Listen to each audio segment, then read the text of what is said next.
بسم اللہ الرحمن الرحیم۔ السلام علیکم ورحمۃ اللہ وبرکاتہ۔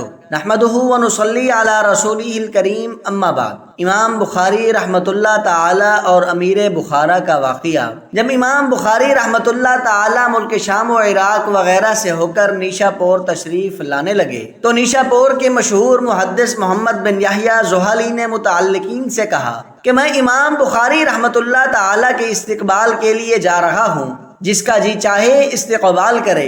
اس اعلان کے بعد نیشا پور سے 2-3 میل دور تک جا کر لوگوں نے امام بخاری رحمۃ اللہ تعالی کا استقبال کیا، اور جب نیشا پور پہنچ کر امام بخاری رحمۃ اللہ تعالی نے درس حدیث کا سلسلہ شروع فرمایا تو کئی ہزار طلباء نے امام بخاری رحمۃ اللہ تعالی کے درس میں شرکت کی، مگر چند ہی دن کے بعد کسی نے خلق قرآن کا ایک اختلافی مسئلہ اٹھا کر امام بخاری رحمۃ اللہ تعالی پر الزام لگایا، اور بہت جلد ان کا حلقہ درس ختم ہو گیا۔ صرف امام مسلم رحمۃ اللہ تعالی ان کے ساتھ رہے۔ آخر امام بخاری رحمۃ اللہ تعالی نے مایوس ہو کر اپنے وطن بخارا کے لیے روانہ ہو گئے۔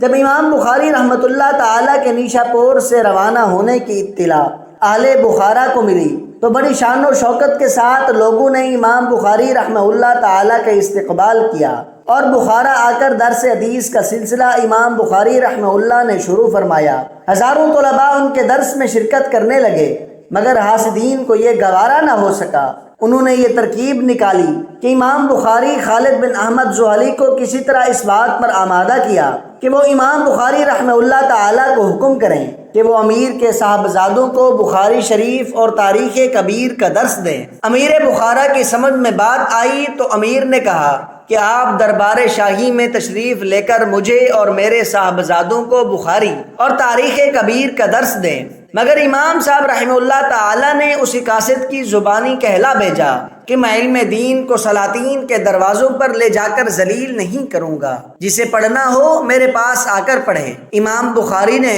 دوبارہ کہلوا کر بھیجا، آپ نہیں آ سکتے تو صاحبزادوں کے لیے مخصوص کوئی وقت عنایت فرما دیں کہ ان کے ساتھ کوئی دوسرا شریک نہ ہو۔ اس پر امام بخاری رحمہ اللہ تعالی نے جواب دیا کہ حدیث رسول اللہ صلی اللہ علیہ وسلم پوری امت کے لیے یکساں ہیں، ان کی سماعت سے میں کسی کو محروم نہیں کر سکتا۔ اگر میرا یہ جواب ناگوار معلوم ہو تو آپ میرا درس روکنے کا حکم دے دو تاکہ میں خدا کے دربار میں عذر پیش کر سکوں۔ اس پر امیر بخارا سخت ناراض ہوا، اور حاسدوں نے امیر کے اشارے پر امام کو بد دین اور بدعتی ہونے کا الزام لگایا۔ پھر حاکم نے بخاری سے نکل کر جانے کا حکم دیا تو امام بخاری رحمہ اللہ نے نہایت کبیدہ خاطر ہو کر ان مخالفین کے لیے بد دعا کی، اے اللہ، جس طرح اس امیر نے مجھے ذلیل کیا ہے اسی طرح اس کو بھی اپنی ذات اور اپنی اولاد اور اپنے اہل و عیال کی بے عزتی اور ذلت دکھا دے۔ چنانچہ ابھی 1 ماہ بھی نہیں گزر پایا تھا کہ خلیفۃ المسلمین نے اس امیر کی کسی غلطی پر سخت ناراض ہو کر اس کو معزول کر دیا،